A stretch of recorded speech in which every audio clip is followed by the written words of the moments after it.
Jadi dusta itu hukumnya adalah haram. Dan haramnya itu dusta bertingkat-tingkat. Besarnya dosa dusta itu bertingkat-tingkat.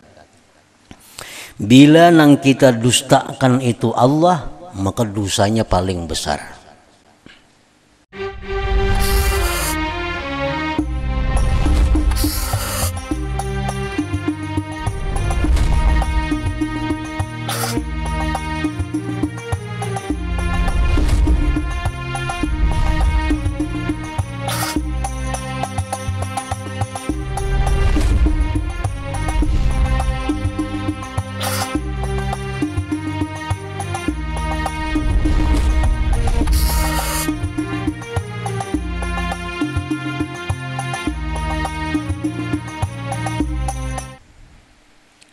Wal yubalik, dan hendaklah bersangatan seorang murid, hendaklah bersangatan seorang murid tadi bi hifzil lisan, pada menjaga mulutnya, menjaga tutur katanya. Fa inna jirmahu, bahwasanya bendanya itu mulut, sagirun halus kecil, wajurmuhu, dan dosanya kabirun besar. Mulut itu halus saja barangnya, tapi punya berbuat dosa maka dosanya ganal. Wajurmuhu kabirun. Jadi ujar para ulama mengatakan bahwa hikmahnya Allah Subhanahu wa ta'ala, kenapa maulah mata dua, maulah telinga dua, mulut sebuting. Artinya supaya manusia itu banyak melihat, banyak mendengar, sedikit berkata-kata. Nah, jadi lebih banyak masuk daripada keluar, artinya masuk lewat mata, ilmu pengetahuan dan sebagainya masuk lewat telinga, tapi sedikit keluarnya lewat mulut.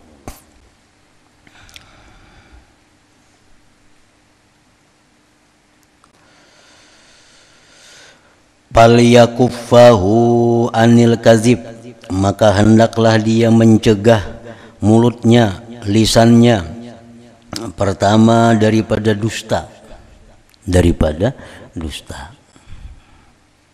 Dusta itu artinya mengkhabarkan sesuatu yang bukan kenyataannya. Itu dusta. Mengkhabarkan sesuatu yang bukan kenyataannya. Itu disebut kazib, dusta itu. Nah, dusta ini pada dasarnya hukumnya adalah haram. Nah, dusta itu pada dasarnya hukumnya adalah haram. Macam babi itu pada dasarnya dagingnya itu dimakan haram. Nah, namun dusta ini dalam sedikit keadaan ada hukumnya itu wajib. Dalam sedikit keadaan dusta itu ada hukumnya boleh. Tetapi apabila dusta itu diwajibkan, bila mana dusta itu dibolehkan, maka kita berdusta itu dengan sekurang-kurangnya. Karena dasarnya dusta itu sudah haram berdahulu. Pertama, mencegah lisannya daripada berdusta.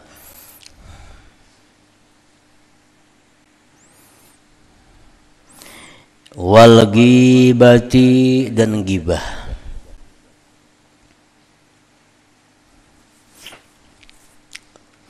Gibah itu artinya apa? Menyebut seseorang yang mana andai kata seseorang itu tahu, dia kada katuju lawan ucapan kita itu. Sekalipun itu adalah benar. Dan gibah itu bersangkut paut baik lawan dirinya, baik lawan akhlak kelakuannya, baik lawan pakaiannya, baik lawan rumah kediamannya, baik dengan kendaraannya, baik dengan anak bininya, nah semua. Faliyakuffahu anil kadzib wal ghibah, maka hendaklah dia seorang murid. Jadi bila dalam kitab tasawuf ini murid itu artinya orang yang menghendaki dekat lawan Allah, orang yang menghendaki jadi kekasih Allah, itu ngarannya murid. Maka mencegah si murid akan lisannya, mulutnya, pertama daripada dusta, wal ghibati ghibah, wasairil kalamil mahzur, dan sekalian perkataan yang dilarang. Jadi dusta itu hukumnya adalah haram, dan haramnya itu dusta bertingkat-tingkat.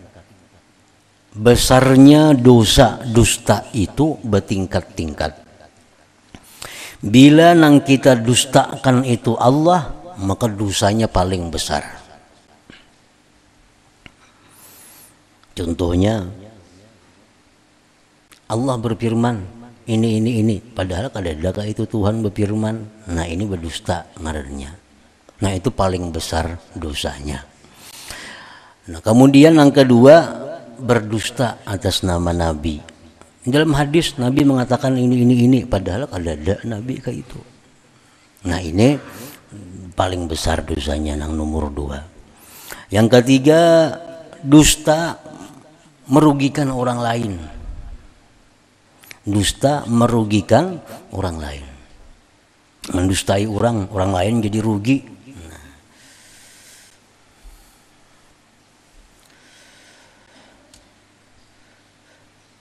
Termasuk yang diharamkan juga dusta yang sifatnya menghibur orang lain, tapi dengan dusta, dosa juga. Walaupun itu dosanya kada sebesar merugikan orang lain. Perkataan dusta tapi itu menghibur orang lain itu tetap haram. Tetapi haramnya itu kada seberat lawan dusta yang merugikan orang lain. Wal yahtariz, dan hendaklah dia menjaga mulutnya, minal kalamil fahish, daripada perkataan-perkataan jahat, perkataan-perkataan kotor. Perkataan-perkataan kotor. Perkataan kotor, imma perkataan itu perkataan kasar, atau perkataan-perkataan yang disebut dengan bazi, artinya perkataan yang carubu. Nah itu artinya disuruh kita menjaga mulut, jangan sampai berkata-kata perkataan yang cerubu itu.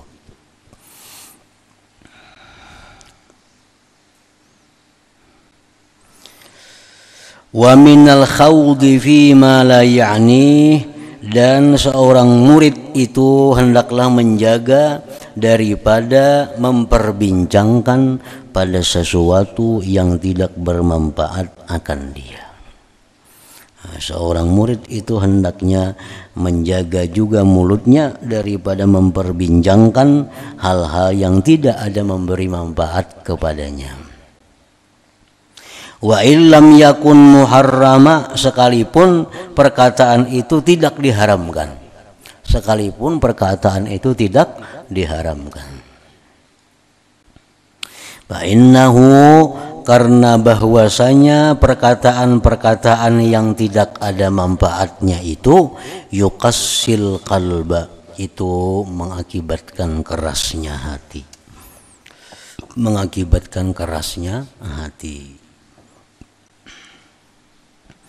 Wa yakunu fihi dhaya'ul waqti, dan bahwa adalah pada itu perkataan yang tidak ada manfaatnya tadi menyia-nyiakan waktu.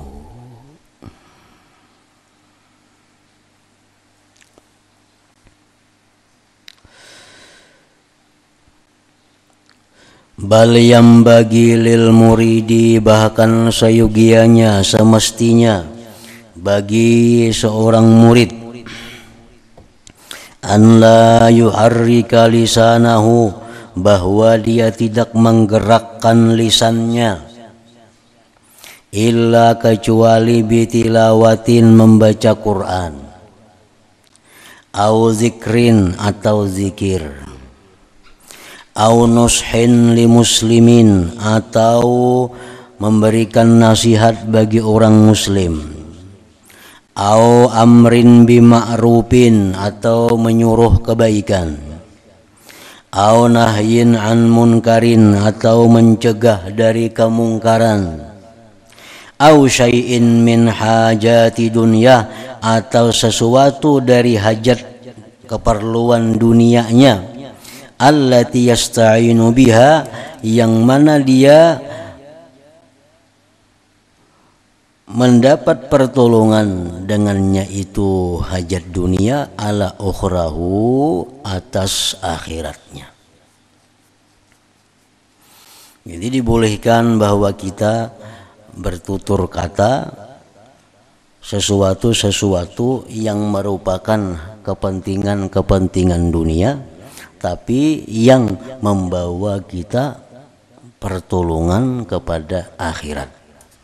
Artinya ayuja berkata urusan dunia, berkata nang kada zikir, berkata nang kada baca Quran, berkata nang kada manasihati, berkata nang kada amar ma'ruf nahi munkar.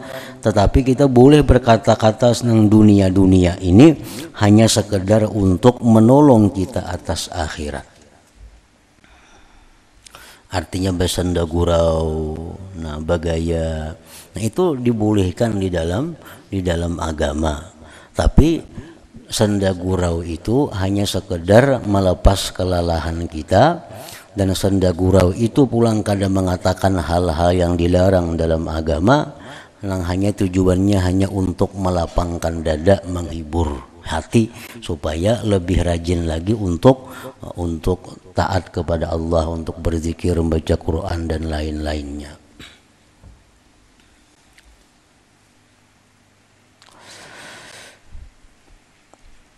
Artinya kita boleh bersenda gurau, jangan sampai kita itu disebut sebagai orang nang katuju bersenda gurau. Itu apa ngarannya, batasannya.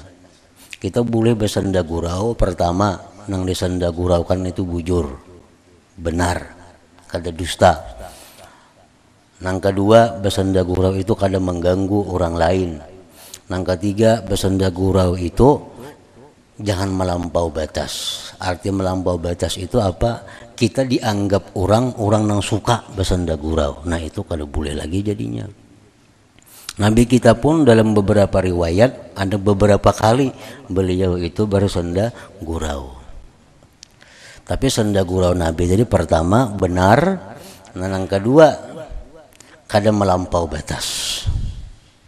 Yang kayak ada seorang perempuan tuha datang lawan Nabi. Menjadi perempuan tuha nih, ya Rasulullah, doakan pang ulun supaya ke surga. Doakan ulun supaya ke surga. Lalu jar Nabi, orang tua kada kawa ke surga mati. Nah, orang tua kada di surga mati. Nah itu kan ucapan Nabi itu bagaya bersenda gurau.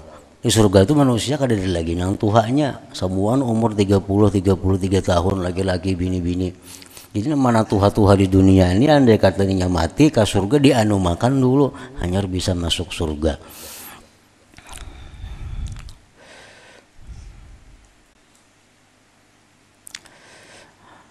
Itu satu contoh senda gurau Nabi. Ada lagi contoh senda gurau Nabi, ada sahabat datang. Jar Nabi, "Cam bapak datang ke sini betunggangan unta." Nah, jar Nabi, "Cam menunggang anak unta kan apa?" Ini dia sahabat tadi, "Unta nang ganalan juga ya wahai Rasulullah." Jar Nabi itu anak unta juga, keluarnya nang ganalan itu. Walaupun kayak apa aja tuhanya unta, tetapi itu anak unta juga. Nah itu kan senda gurau daripada Nabi. Pertama itu bujur, kada dusta. Yang kedua, Nabi itu kada melampau batas. Nah, mengatakan hal-hal yang seperti itu kada bertentangan dengan seorang murid, artinya dibolehkan. Waqad qala alaihi salatu wassalam, sungguh bersabda Nabi, kullu kalam ibni Adam alaihi lalahu illa dzikrullah aw amrun bima'rufin aw nahyun an munkarin. Tiap-tiap perkataan manusia membawa kemudaratan atasnya. Tiap-tiap perkataan manusia itu membawa kemudaratan atasnya. Lalahu, tidak membawa manfaat kepadanya, tidak membawa keuntungan atasnya. Illa, kecuali zikrullah. Zikrullah, kecuali zikrullah. Zikrullah itu zikir kepada Allah, arti zikir itu umum. Zikir kepada Allah itu bisa tahlil, la ilaha illallah, tahlil ngarannya. Bisa zikir kepada Allah disebut tasbih, subhanallah, subhanallah. Zikir kepada Allah itu bisa juga ngarannya tahmid, alhamdulillah, alhamdulillah. Zikir kepada Allah bisa juga ngarannya takbir, Allahu akbar, Allahu akbar. Zikir kepada Allah itu bisa juga ngarannya hauqalah. Hauqalah, la haula wala quwata illa billah. Zikir kepada Allah itu bisa juga ngarannya hasbunallah, hasbunallah wa ni'mal wakil, hasbunallah wa ni'mal wakil. Itu zikir juga, zikir kepada Allah. Zikir kepada Allah itu bisa juga takdis. Nah, takdis itu seperti ucapan kita subhanallahil quddus, subhanallahil quddus, subhanal malikil quddus, itu ngarannya takdis. Nah, zikir juga ngarannya itu. Zikir kepada Allah itu bisa juga salawat dan salam kepada Nabi, itu zikir juga ngarannya. Nah, zikir kepada Allah juga memberikan nasihat kepada seorang muslim, itu disebut zikir juga. Nah, apalagi mengajarkan, menunjukkan kepada kebaikan, itu ngarannya zikir kepada Allah juga. Nah, jadi zikir itu bukan hanya sebatas perkataan Allah, Allah, Allah, atau la ilaha illallah aja kada. Tapi zikir itu adalah umum. Jadi sebagian ulama ada mengatakan bahwa nang disebut ngaran zikrullah itu nang bila di situ ada tabuat Allahnya. Nang di situ ada tabuat Allah. Ya, la ilaha illallah, ada Allah. Kalau Allahu akbar, alhamdulillah, subhanallah, la haula wala quwata illa billah. Apalagi hasbunallah wa ni'mal, ada juga Allahnya. Allahumma salli ala sayyidina Muhammad, ada juga. Nah, jadi setiap ada kalimat-kalimat nang ada Allah, itu ngarannya zikir kepada Allah. Nah, itu ada pendapat ulama demikian. Ada lagi pendapat ulama mengatakan bahwa ngaran zikir kepada Allah itu adalah perkataan-perkataan kita yang itu diridhai oleh Allah. Perkataan-perkataan kita yang membawa pahala itu disebut zikrullah ngarannya. Nah, ada juga pendapat itu. Jadi kullu kalam ibni Adam, semuaan ucapan manusia itu memudaratkan dirinya, tidak menguntungkan, kecuali yang menguntungkan itu zikrullah, zikir kepada Allah. Nah, hanya menguntungkan itu. Termasuk kita melayani tamu dengan ucapan-ucapan yang membuat tamu itu jadi nyaman, itu zikrullah. Nah, kita misalnya kedatangan tamu, lalu kita bertutur kata dengan tamu dengan tutur kata yang membuat tamu itu nyaman, yang membuat tamu itu jadi lapang. Nah, itu zikrullah juga ngarannya, zikrullah. Au amrun bima'ruf, atau menyuruh kebaikan, au nahyun an munkar, atau mencegah dari kemunkaran. Mencegah kemunkaran, kamu jangan kayak itu kada boleh. Nah, itu zikir juga ngarannya. Nah, itu aja yang menguntungkan kita. Zikrullah, perkataan yang menguntungkan, atau menyuruh kebaikan, atau mencegah daripada kemunkaran. Nah, kemudian wa'lam anna sam'a wal basar babani maftuhani idal qalb. إلى حضرة النبي صلى الله عليه وسلم. الفاتحة. أعوذ بالله من الشيطان الرجيم. بسم الله الرحمن الرحيم. الحمد لله رب العالمين الرحمن الرحيم مالك يوم الدين. إياك نعبد وإياك نستعين. اهدنا الصراط المستقيم صراط الذين أنعمت عليهم غير المغضوب عليهم ولا الضالين. بسم الله الرحمن الرحيم. الحمد لله رب العالمين. اللهم صل وسلم على سيدنا محمد وآله وصحبه أجمعين. اللهم اغفر لنا ما أخطأنا وما تعمدنا وما أسررنا وما أعلنا وما أسرفنا وما أنت أعلم به منا. أنت المقدم وأنت المؤخر لا إله إلا أنت. اللهم انفعنا بما علمتنا وعلمنا ما ينفعنا وزدنا فهما وعلما وعملا وهدى وتوفيقا برحمتك يا أرحم الراحمين. صلى الله على سيدنا محمد وآله وسلم. الحمد لله.